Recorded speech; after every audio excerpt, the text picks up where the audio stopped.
사도행전 28장 23절로 31절 말씀 함께 봉독합니다.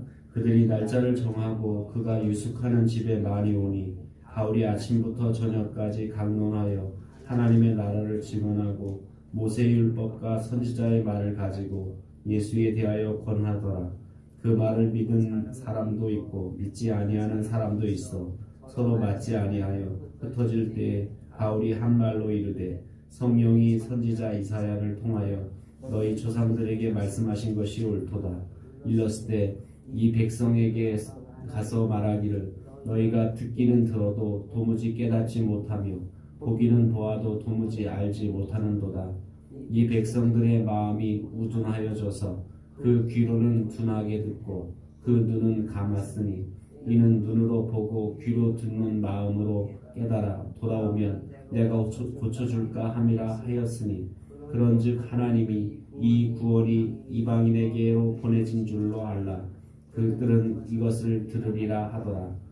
바울이 온 이태를 자기 셋집에 머물면서 자기에게 오는 사람을 다 영접하고 하나님의 나라를 전파하며 주 예수 그리스도에 관한 모든 것을 담대하게 거침없이 가르치더라.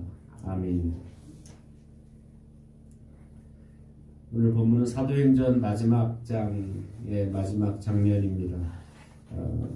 마지막 장면치고는 굉장히 평범하고 이렇게 늘 바울이 하던 대로 하던 일을 하다가 이제 사도행전 마지막 부분이 맞춰지는 그런 내용을 우리는 보게 됩니다. 특별히 바울이 이제 가이사에게 재판받기 위해서 로마로 압송되었고 이제 로마에서 감금되어 있는 상태. 물론 여기서 이제 감금이라는 것은 이렇게 감옥에 갇혀 있는 것이 아니라 가택에 연금되어 있는, 그러니까 그 집안에서는 자유롭게 사람도 만나고 행할 수 있는, 그래서 로마 병정들이 한 사람씩 순번 맞춰서 와서 지키기는 하지만 자유롭게 이렇게 말하고 행동할 수 있는 그런 자유가 주어졌던 것을 우리는 보게 됩니다. 특별히 바울이 거기 있으면서 많은 그런 유대인들이 이제 날짜를 정해놓고 이 얘기는 뭐냐면 오늘날 몇 시에 우리가 갑니다. 우리가 언제 갑니다. 하고 이렇게 날짜를 정해놓고 많은 유대인들이 그곳을 찾아오게 됩니다.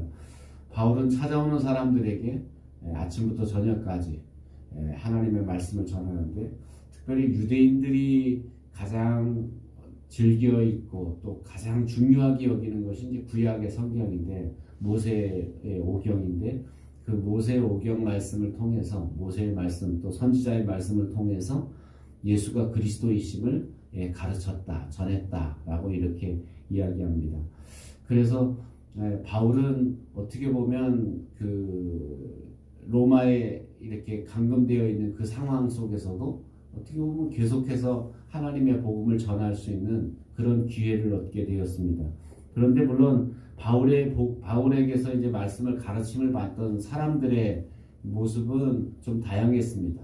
유대인들이 말씀을 듣기는 했지만 결코 말씀에 대해서 호의적이지 않았다라는 것을 우리는 알 수 있습니다. 그래서 오늘 본문에 보면 복음을 듣고 믿는 사람이 있는가 하면 믿지 않는 사람들이 있는, 믿는 사람과 믿지 않는 사람이 이렇게 반으로 나뉘어지는 그런 모습을 보게 됩니다. 어디를 가서 우리가 뭐 말씀을 전해도 말씀을 잘 받아들이는 사람이 있는가 하면 말씀을 잘 받지 못하는 사람이 있다라는 거죠. 뭐 예배 시간에도 마찬가지예요. 말씀을 똑같이 듣지만 어떤 사람은 뭔 소리지 하고 못 알아듣는 사람이 있는가 하면 또 어떤 분들은 말씀을 통해서 은혜를 받는 사람들이 있다라는 거예요. 그러니까 이렇게 바울이 복음을 전할 때 유대인들 중에서도 복음을 믿는 사람이 있는가 하면 믿지 않는 사람들이 있었다. 그래서 아마 그런데 믿는 사람과 믿지 않는 사람들이 반반 정도가 아니라 믿는 사람들은 좀 드물었고 믿지 않는 사람들이 대부분이었다라는 것을 우리는 짐작해 볼 수 있습니다. 그래서 바울이 믿지 않고 떠나가는 사람들을 향해서 뭐라고 이야기합니까? 이사야 말씀을 예언하면서 구약에 이렇게 이사야 선지자가 했던 말이 참 옳다. 너희들이 듣기는 듣지만 깨닫지 못하고 우둔한 마음, 귀가 있고 또 마음이 있어서 눈이 있어 보긴 하지만 역시 보아도 깨닫지 못하고 들어도 알아듣지 못하는 이 우둔한 마음 때문에 하나님께서 이 복음을 저 이방인에게 보내셨다라고 이렇게 말씀하셨는데 그 말씀이 옳다랍니다. 내 백성인 유대 백성이 이렇게 하나님 말씀을 전해도 알아듣지 못하니까 차라리 알아듣는 이방 사람들에게 이 복음을 전해지게 됐다라는 것을 말하게 됩니다. 결국 이러한 상황 속에서 바울이 계속해서 어떤 상황 속에서든지 바울은 그가 뭐 감옥에 있든지 그가 뭐 풀려져 있든지 어떤 상황 속에서 바울이 할 수 있는 것은 뭐냐면 바울이 해야 되는 것은 복음 증거하는 일을 했다라는 거예요.